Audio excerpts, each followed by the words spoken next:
ಕೆಲವೇ ಹೊತ್ತಲ್ಲಿ ಹೊರಬೀಳಲಿದೆ ಬಿಗ್ ಡಿಸಿಷನ್. ಪೀಠಕ್ಕೆ ಆಗಮಿಸಿದ ನ್ಯಾಯಾಧೀಶರು. ವಿನಯ್ ಕುಲಕರ್ಣಿ ಶಿಕ್ಷೆ ಪ್ರಕಟಕ್ಕೆ ಕೌಂಟ್ ಡೌನ್ ಶುರುವಾಗಿದೆ.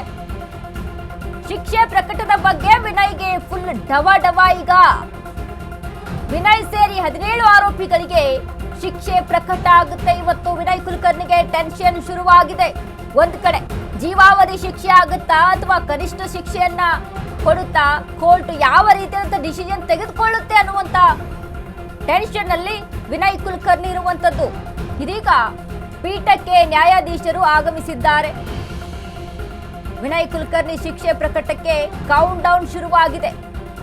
ನ್ಯಾಯಾಧೀಶರು ಯಾವ ತೀರ್ಪನ್ನ ಕೊಡ್ತಾರೆ ಅನ್ನುವಂತರ ಮೇಲೆ ಇದೀಗ ಎಲ್ಲರ ಕಣ್ಣು ನೆಟ್ಟಿರುವಂತದ್ದು.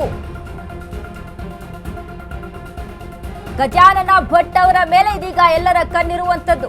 ಗಜಾನನ ಭಟ್ ಅವರು ಹೈ ಪ್ರೊಫೈಲ್ ಕೇಸನ್ನ ನಿಭಾಯಿಸಿದಂತವ್ರು.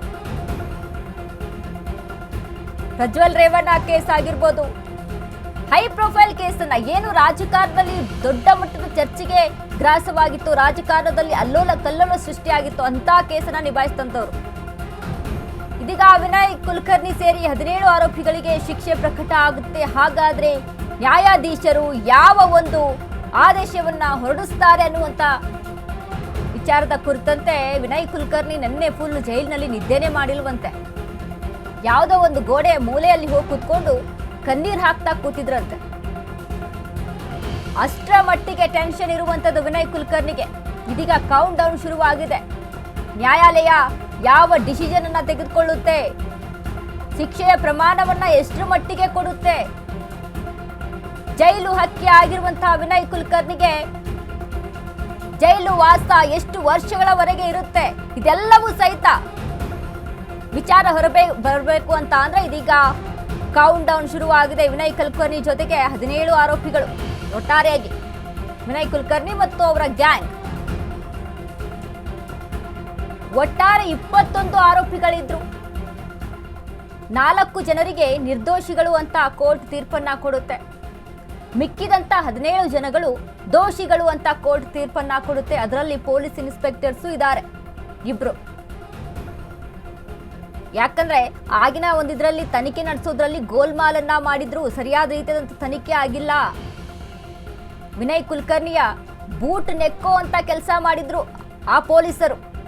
ಆ ವಿಚಾರಕ್ಕೆ ಸಂಬಂಧಪಟ್ಟಂತೆ ಅವರು ಕೂಡ ದೋಷಿ ಎಂದು ಕೋರ್ಟ್ ಆದೇಶವನ್ನ ಕೊಡುತ್ತೆ. ಈಗ ವಿನಯ್ ಕುಲಕರ್ಣಿ ಮತ್ತು ವಿನಯ್ ಕುಲಕರ್ಣಿ ಗ್ಯಾಂಗ್ಗೆ ಟೆನ್ಷನ್ ಶುರುವಾಗಿದೆ. ಕೆಲವೇ ಹೊತ್ತಲ್ಲಿ ಹೊರಬೀಳುತ್ತೆ ಬಿಗ್ ಡಿಸಿಷನ್. ಕೋರ್ಟ್ ಯಾವ ಡಿಸಿಷನ್ ಅನ್ನ ತೆಗೆದುಕೊಳ್ತು, ಶಿಕ್ಷೆ ಅಂತೂ ಖಂಡಿತ ಇರುತ್ತೆ.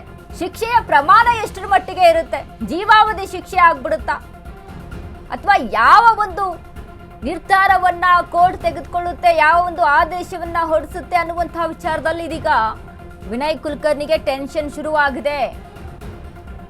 ಮೊನ್ನೆ ಅಷ್ಟೇ ಏನು ಕೋರ್ಟ್ನಲ್ಲಿ ಜಡ್ಜ್ ಒಂದು ಆದೇಶವನ್ನ ಹೊರಬೀಳಿಸ್ತಾರೋ ವಿನಯ್ ಕುಲಕರ್ಣಿ ಮತ್ತು ಅವರ ಫ್ಯಾಮಿಲಿ ಕಣ್ಣೀರನ್ನ ಹಾಕುತ್ತೆ. ಆಗ 2015-16ರಿಂದ ನಂತರ ಸಿಬಿಐ ಆಫೀಸರ್ಸ್ಗಳಿಗೂ ಕೂಡ ಇದನ್ನ ಕೊಟ್ಟಿರ್ತಾರೆ ತನಿಖೆಗೆ.